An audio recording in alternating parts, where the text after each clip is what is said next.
Okay, let's do this. Hi everybody.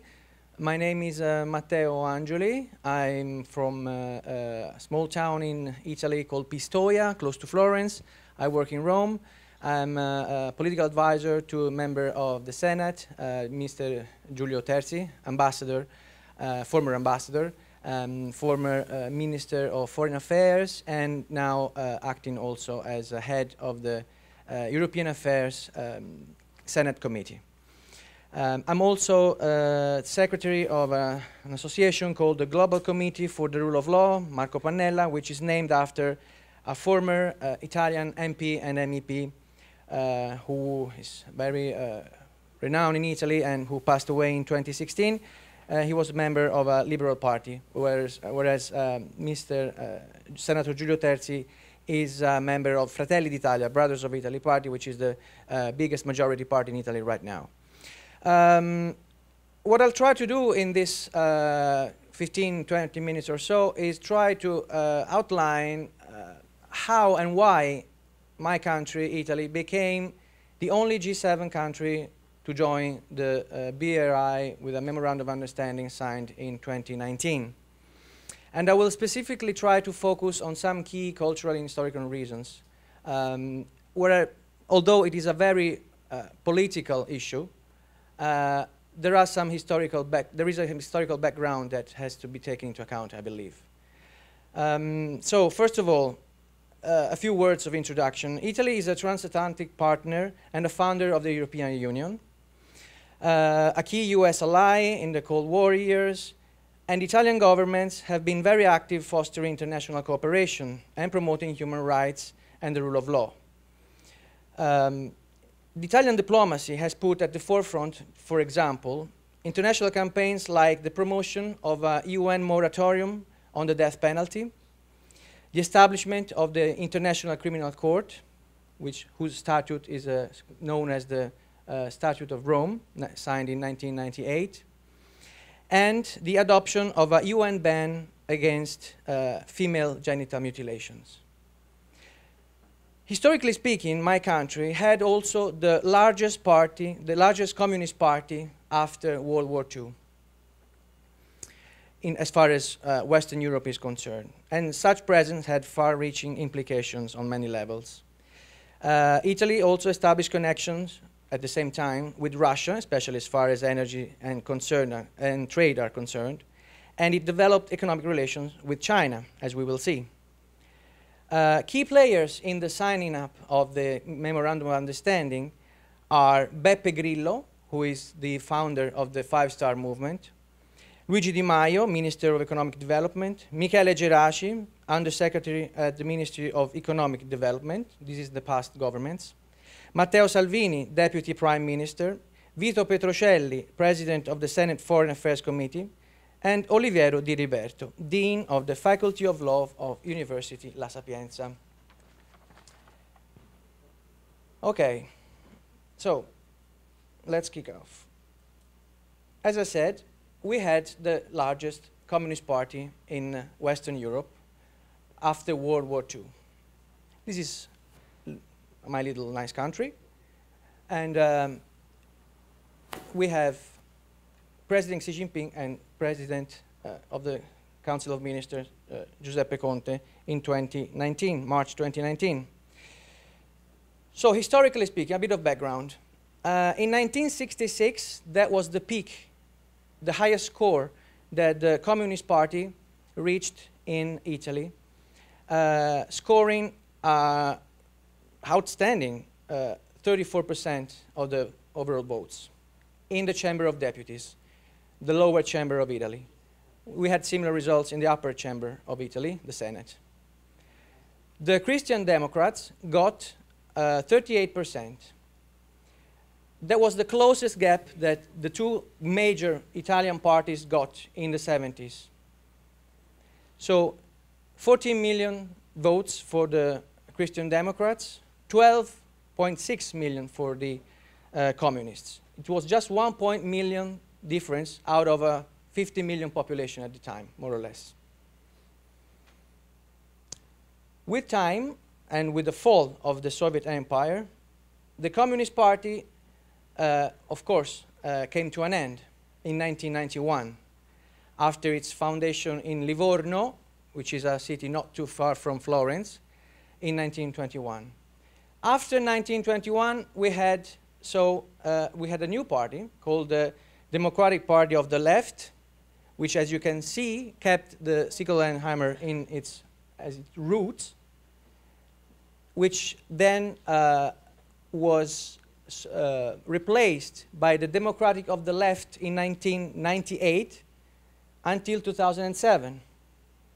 Then, with a slight change, the sickle and hammer took off, and they were erased and replaced by the rose, the socialist symbol. Then we had, in 2007, the foundation of the Democratic Party, which is still, as of today, the biggest opposition party in Italy. But it's not enough, because after the fall of the Communist Party, we also had the Communist Refoundation Party, which was established in 1991, of course, right after the fall of the Communist Party, because there were a bunch of people who thought that it was not the right way to go, so the Communist Party had to be refounded.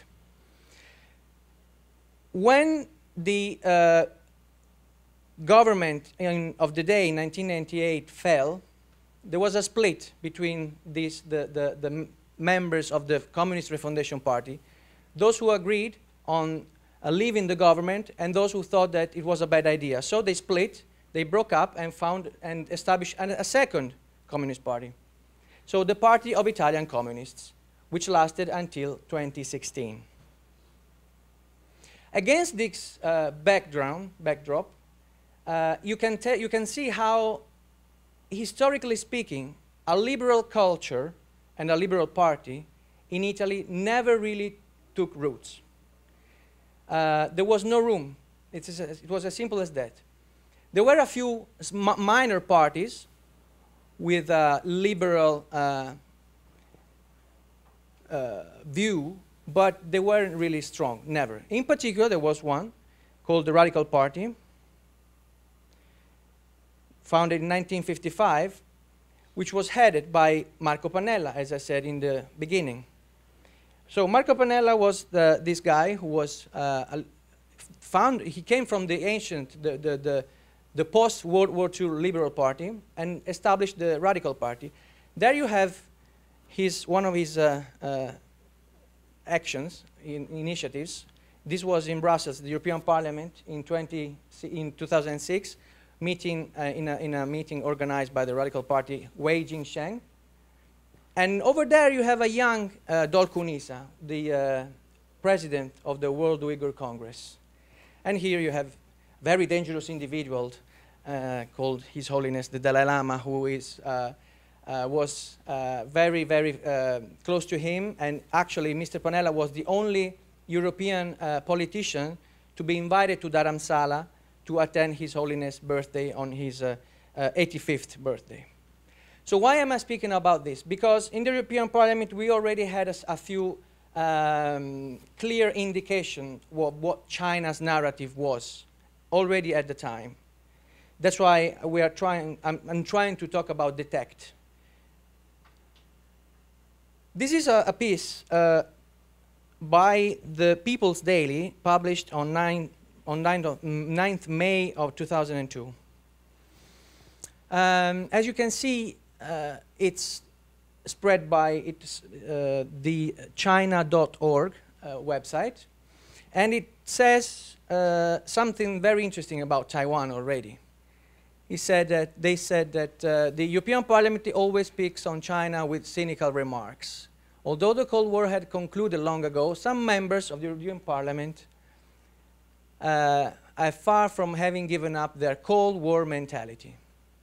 Some of them are prone to making a big noise about so-called Tibet issue, the Taiwan issue, and the human rights issue of China. And in particularly, they point out that one guy,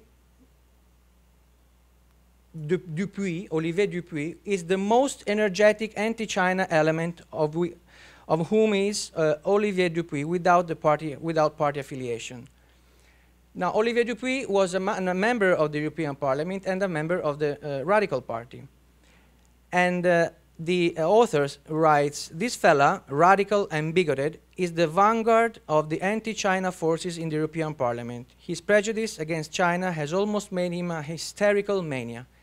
So you have already this defamatory, insultive approach against individuals from China just because this guy, this member of parliament, was speaking up about human rights in China, organizing conferences, having representatives from minorities in parliament taking the floor and stating their cause.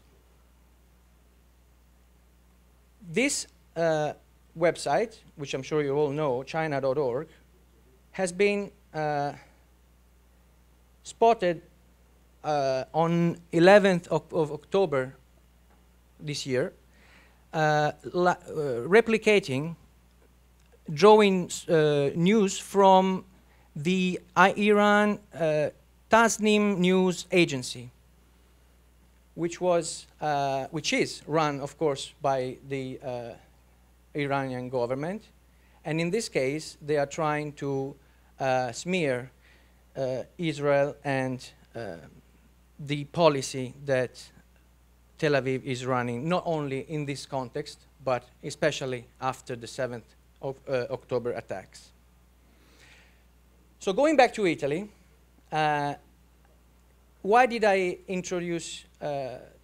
I highlight the historical background? Because there are some key players, as I said in the beginning. One of them is Professor Olivero Di Liberto, professor of Roman law, dean at the Faculty of Law at La Sapienza University of Rome, visiting professor at as Venland Scholar at Zuel University, member of Parliament from 1994 to 2008, Minister of Justice from 1998 to the year 2000, and Secretary of the Party of Italian Communists. So this guy was a key ingredient to put forward the idea and to promote and to establish the connections, the collaborations, the cooperation between the Italian universities, in particular La Sapienza, and Chinese universities. And you see this guy, this little fella here, present, of course, at the ceremony in Wuhan. What is most important is that as recently as the last 20th of September, Olivero Di Liberto was instrumental in organizing a meeting, a conference in Rome, on human rights in China and the modernization of human rights. The serious and tragic, it should be laughable if it wasn't serious matter, but it is that it is one of the main Italian universities sponsoring these kinds of activities. La Sapienza University, whose dean of law, the Faculty of Law, is Professor Di Liberto. And as you can see, I don't know if you can read it well from there, but mutual learning among civilizations and the development of modern human rights philosophy. Modernization and the free and well-rounded development of every person. I mean, who doesn't agree? Who doesn't agree? We all love these kinds of concepts. Then you listen to what they say, and you find out that there are some things that don't really add up or that are simply lacking. No mention at all of what's going on in Tibet, no mention at all of what's going on in Xinjiang, Southern Mongolia, etc. Hong Kong, Taiwan, not let alone Taiwan. So at some point, I really had some time to waste, so I decided to go there. And they showed this picture. So human rights need a widely shared but hard to describe inner feeling as support. Everybody can get to their own conclusion on this slide that was shown during one of these seminars. Their view is that basically what their professors, the professors from different universities of China were proposing is that basically there is something that we cannot explain on human rights, which cannot be therefore understood universally. So the universality of human rights doesn't exist. Human rights are relative. It depends on they depend on the culture, on the historical features of each and every region. So basically the whole theater, the whole conference was an attack on the current world order, the rules-based world order, and the universality of human rights, and the principles that should govern as the UN Charter is putting forward our planet. This is from Professor Diliberto's part. Then we have Beppe Grillo, founder of the 5-Star Movement, comedian, who in the year 2007 met with His Holiness, the Dalai Lama, and stated, the Dalai Lama gave me a white scarf. I promised him I will be his Italian Richard Gere for the liberation of Tibet. That's what he wrote on his blog at the time, 2007. 2009, he founds the Movimento 5 Stelle, 5-Star Movement. Then what happens? Time passes by, you know, people start thinking, he enters politics, not him himself, because he's been sentenced with a criminal offense. So anyway, in 2019, there he goes, Beppe Grillo with Chinese ambassador to Italy, Li Xinhua, in November. Well into after the signing of the Memorandum of Understanding, which happened in March that year. His blog has become a loudspeaker for Chinese propaganda in the meantime. And of course, artificial intelligence kicks in. How do I launch the video? Thank you very much. Okay. 中国购买了大片土地，比如在法国购买了3000公顷的土地，用于为中国新兴的1000家面包店生产面粉。面对这一切，我们必须饶有兴趣地观察，并努力理解中国是如何看待与其他国家之间的关系。因此，作为一个优秀的热那亚人，我也请求大使对热那亚罗勒的种植培育进行投资，希望我们能达成协议，让丝绸之路与罗勒之路相结合，这将会非常美妙。下次再见。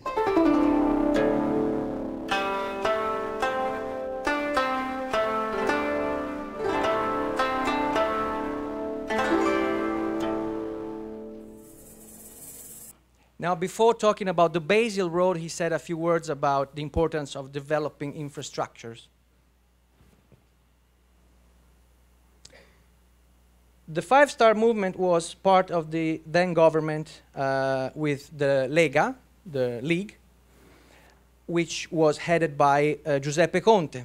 And Giuseppe Conte, Prime Minister, chose some very key players, as I said, in its government. One of them is Matteo Salvini, who was at the time Minister of the Interior, and Luigi Di Maio, Minister of Economic Development. Then they also had this interesting advisor called Vladimir Putin, President of the Russian Federation, who was, trying to form a political friendship with a larger friendship with Italy and with Italian government, which had already begun in the past. And maybe the most important actor of all was at the time Michele Geraci. Michele Geraci was the undersecretary at the Ministry of Economic Development. He had a 10-year experience in China as a professor and in Nottingham University in the UK. He was chosen because of his competence, his knowledge, his expertise, and his vision for the Italian development. Now, this is one of the examples that I think it is important to show, because it is important not to have intermediation between the source and the public. So I really would like you to listen with your own ears to what this Italian man says on this occasion in China, but also in Italy. This is something that the Italian public was fed on a regular basis through the TV news, through the radio, through the social media, in different environments, different times. But these are the key concepts that drove the government activity in 2018, 2019. So we fall in love with the process of election, and whoever gets elected, so be it, while China focuses more on the result. And I think this is the, let's say, the covenant, the pact between the government, the party, and the people. It's more like you guys in China don't get to choose who is the minister in China, but don't worry, because whoever the minister is going to be, he will deliver. And in that way, it meets the interest and desires of, and the demands of the vast majority of people. It's almost as if it's ex post democracy. It's a democracy based not ex ante, not before, but after. And it is in the interest of the government to deliver, because that's the agreement with the people. And so in a way, it does work in a way. And we always worry, I tell you, we always say, oh, but will Europe need to import the Chinese political system? And I tell my colleagues in government who may be worried, I say, no, don't worry. Unlike the West, China does not export its model because it's so successful. There would be no interest in making it available to competitors. Okay, so this successful model apparently has an ex post feature that we miss. But what I really find questionable is the fact that he says, okay, you judge ex post and we judge ex ante. But that's what elections are about. You vote exactly because you decide whether the previous government has done a good job or not. So the amount of questionable opinions that this guy, this man, this undersecretary has been able to inject in our public debate is, I think, telling of how the media and the political world sometimes collide very, very negatively. I have to rush. The key player, another key player, was the president of the Senate Committee for the Foreign Affairs, Vito Petrocelli. These are a few pearls from his Twitter account. Okay, 26th of April 2019, he's attending the ceremony for the opening of the Belt and Road Initiative. This is very dark. 24th of April, 25th of April in Italy is the liberation from the Nazi fascism. So what does he write? Tomorrow, happy celebration for this liberazione, liberazione with a capital Z, referred to the Z that we have seen on Russian military vehicles after the invasion of Ukraine. This is Vito Petrocelli in very democratic Minsk, Belarus, celebrating with Lenin. And this is one of the conferences that he promoted at the Senate in Italy. That was on 10 May 2019. Also attended by then President of the Democratic, of the chief whip of the Five-Star Movement in the Senate. Nuova Via della Seta, New Silk Road, another forum. And then, I'm sorry, I really need you to listen to this. Italy loves China, and I'm here For the second time, Yeah. I was in 2019 at the second, Balkan Forum. Italian government will stop Italy participation to BRI. For me, is a very bad decision. Why do you think it's a bad decision? Because it's not for Italian interest, but for the decision of USA. Yeah. Washington called to Prime Minister, Italian Prime Minister, and pressed to stop this initiative. It's not good for Italy, it's good for USA. Okay. 2018, Corriere della Sera, one of the main Italian newspapers, elects, names Xi Jinping Man of the Year. Why? Because nobody like him has fought in the West to strengthen his country without mixing up national interest and short-term interest, presenting at the same time their nation as bearer of values. No question what kind of values those are. So how do you try to deter? By, first of all, talk about it in the institution and then in the media. We have a free country, we have freedom of speech, we can influence, but I mean, we can talk to people, we can have a clash of ideas, that's fine, that's what a democracy is about. So you can and you have to take the arena, act at the institutional level, and involve the academic and cultural spheres. Because debate is not only in parliament, it's also in the universities. And so this is President of the Committee on EU Affairs, Senator Giulio Terzi, trying to raise some awareness in public through parliament. What is happening in Taiwan, in the Taiwan Straits, is exactly the same. The use of force, intimidation, threats continues by the day. Dozens of maneuvers very similar to what happened on the border of Ukraine. Then you have, you can act at the European Parliament level. There is a resolution that was adopted in 2021, underlining that every effort, every coordinated initiative is beneficial at the EU level in order to stave off other initiatives that are taken on a single basis from each member state.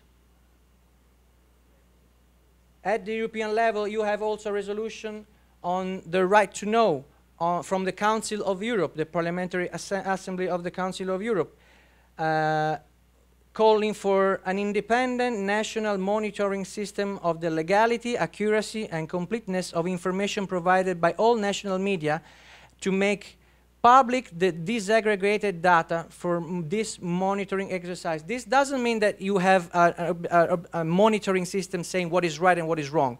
What is being proposed here is a monitoring system that reveals how much airtime is being allocated to every single political actor and what issue is being dealt with. So you have a clearer view of who is always or not always on TV and why. And this is the proponent of the resolution. I really have to run. I'm sorry. We need some mechanism of observation about media, so let people understand. For example, I used an Italian example. We had in the past a very good observation system, and you can understand how many, for example, a politician can go to TV and how that is connected with his popularity in, for election or also for polls. So that's very interesting because you can understand, all people can understand that there is a strictly connection between your presence in TV and how people can appreciate you. Okay, I have to skip a few. Very important. I'm really sorry, really sorry. Very important. In March 2019, one of the key agreements signed was exactly regarding the media environment. ANSA and Xinhua signed, which ANSA is the main Italian news agency, press agency, signed a 25-year contract with Xinhua. Basically, it was a copy and translate and paste exercise from Xinhua to Italian news agencies. It was cancelled after 3 years because of the way the Ukraine war was covered by this newslet.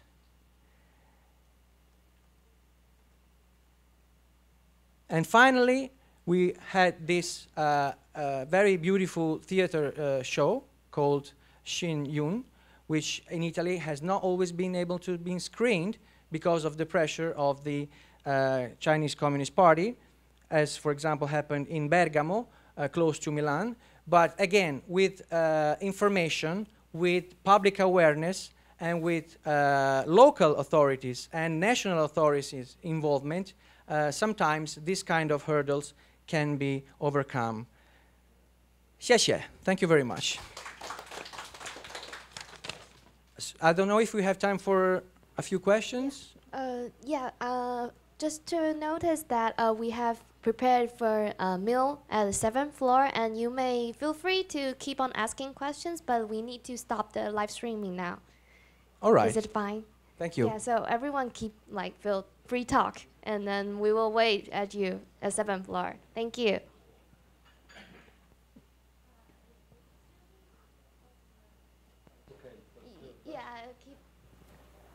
All right. I will leave the microphone here. Hi, I have a question. Do you think that with the newest election of Giorgia Meloni and her decision to leave the Belt Road, do you think that the public sphere, not only the audience or the Italian people, but also in the political sphere, do you think that there is more clarity now about Chinese propaganda, or what does it mean to have a joint memorandum with Xinhua?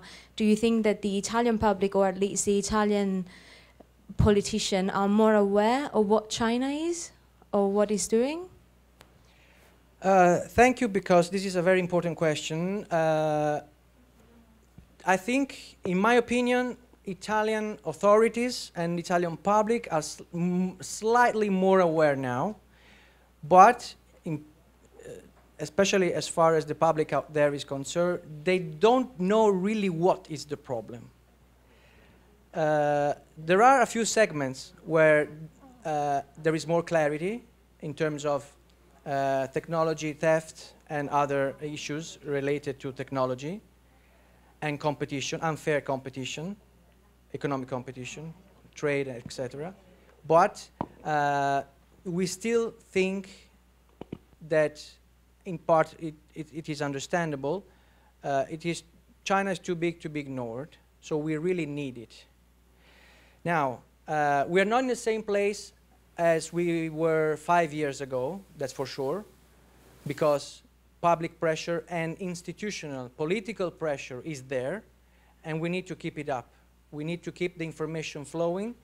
We need to keep, as one of our professor from the Global Committee of the Rule of Law puts it, we need to transform information into knowledge. We are overwhelmed with information from all sides. What we really need to know is how to tell reliable information from fake information, dangerous information, detrimental information to democracy, and then of course to the general public and the general well-being. So I would say that we are slightly more aware. There is some skepticism vis-a-vis China, but there is still some way to go. We should, I have to say, we should withdraw from the BRI, but we are also, I think, going to sign some other contracts, some other agreements. And only in time will tell us what kind of weight these agreements will have. We can't rule out that they will be even heavier than the BRI and the MOU itself at this point. I don't think they will be, because an MOU is also a political statement. And once you're out, you really want to mark the difference, politically and also, I hope, economically. I think I had a question? Yeah. Thanks for this excellent arrangement of case studies that probably weren't just lying around in the open. Thank you. But I'm wondering, because you had the first part that was very interesting on the sort of historical legacy of Communist Party, of ideological, mainstream thinking within the parties. And I'm not quite sure if I put these two parts of the presentations together rightly. And the question basically is, how much do you think the cases you put together are also linked to the historical ties of, Italian communist parties, of Maoism also maybe in Italian communist parties? Because you had also some cases that are much more on the right today, or somewhere in this populist, very amorphous spectrum. So how much, is there a tie between the legacy and today's ties with China? Yes, thank you. It's a very important aspect. I should have probably highlighted that matter. There is a relation, there is a link between the cultural view of communism in Italy and the BRI. That's what I try to show. Why? Because in Italy, communism is not a deal. It's okay. It's not a problem. The heritage, the impact of communism in Italy has been, if you want, put it this way, diminished by a constant compromise with the Christian Democrats, who have ruled the country for years and years, and with the communists who used to abstain or to vote against on minor issues. But there was a compromise which ran the country for at least 20 years between the Democrats and communists. And the other important thing is that the Five-Star Movement, most of the members are not communists. They are sympathizers with the left. There are members from both sides, but it's clear that the majority of the elected members have more lefty views. And some of them are openly were members of the Communist Party or other minor parties. Vito Petrocelli, for example, he was never a member of the Communist Party. He was member of another extreme left formation in the 70s. And so other former MPs from the Five-Star Movement. So the second hammer in Italy doesn't scare people.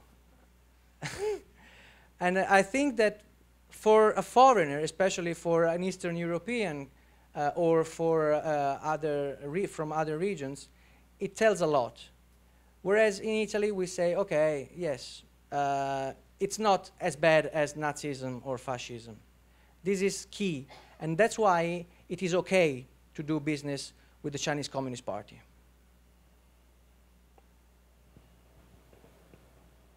Thank you, Matteo. Interesting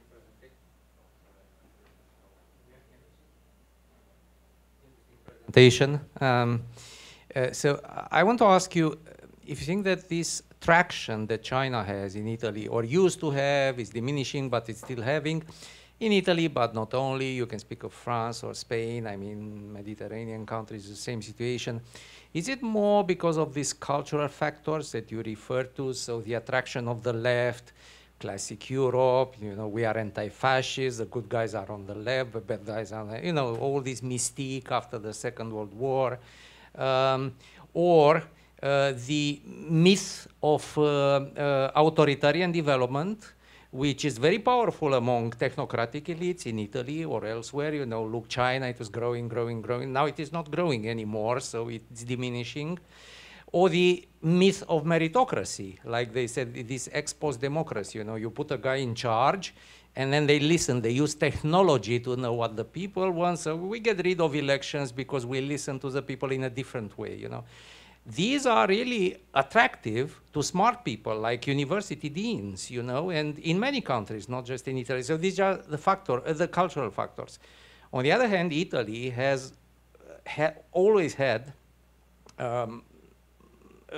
hard calculations about economy. It is highly invested in China with a big financial sector, but also with a luxury good industry, you know, export a lot. So my question is, which factor is more important? The cold economic ones or the cultural factors?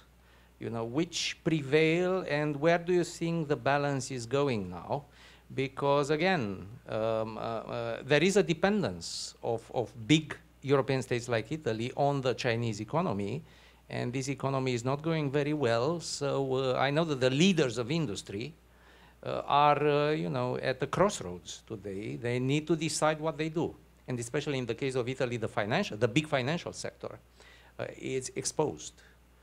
So which is more important here? It's a university in Sapienza or the captains of industry? It's really hard to answer, to find a balance.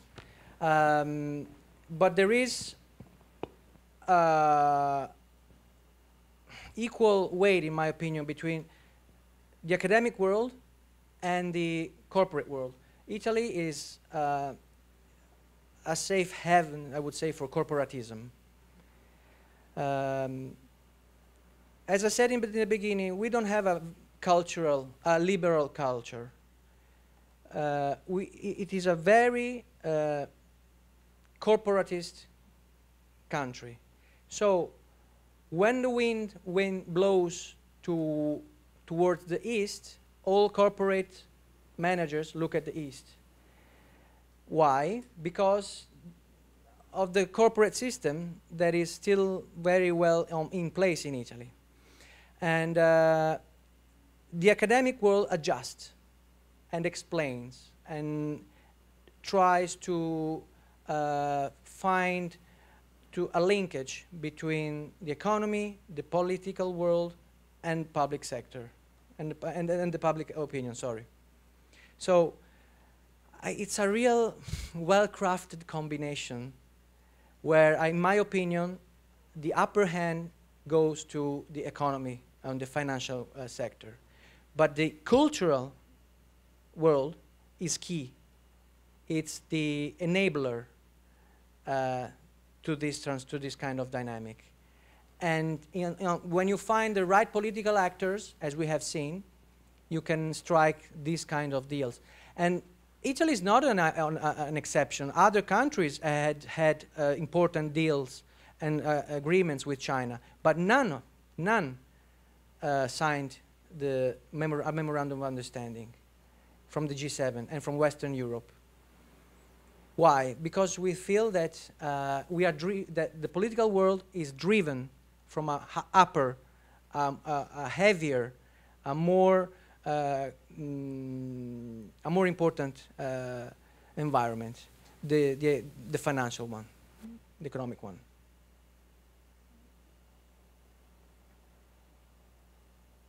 Thank you.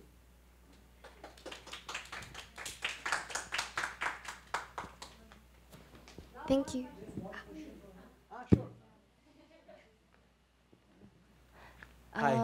Hi, thank you for your presentation. I just want to ask that in 2019, the European Commission had published a paper, a strategic paper, in which they call China a partner, a competitor, and a systematic rival. Does Italy also, of course, as a member of the European Parliament, but in general, does people in Italy also feel this sentiment of dichotomy, so to speak, when it comes to China? Yes, as I said before, there is growing skepticism, and because there is much more awareness vis-à-vis China compared to 2018. Despite campaigning for human rights for the Tibetans, for the Uyghurs, for Hong Kong, unfortunately, the deals with China have been going on for forever. So now it's true that the government is more aware, and so is the public, but it's slightly more aware, I would say. This is my take. This is my evaluation. I don't think that we have. The thing is that we didn't have a significant economic increase with exportation, in terms of exports and in terms of trading benefits. China did. China increased their exportation threefold. We just a few billion euros. So the benefits went all on one side, and this bit is something that the Italian public knows. So I would say yes. And in terms of the EU, it is true that China is also a systemic competitor and also a strategic partner, but it's still that is something that has to be taken into account at the European level. I didn't have time to go through the resolution that I showed you before, but it is important that the whole EU treats China as you said, with this double take. So, thank you very much.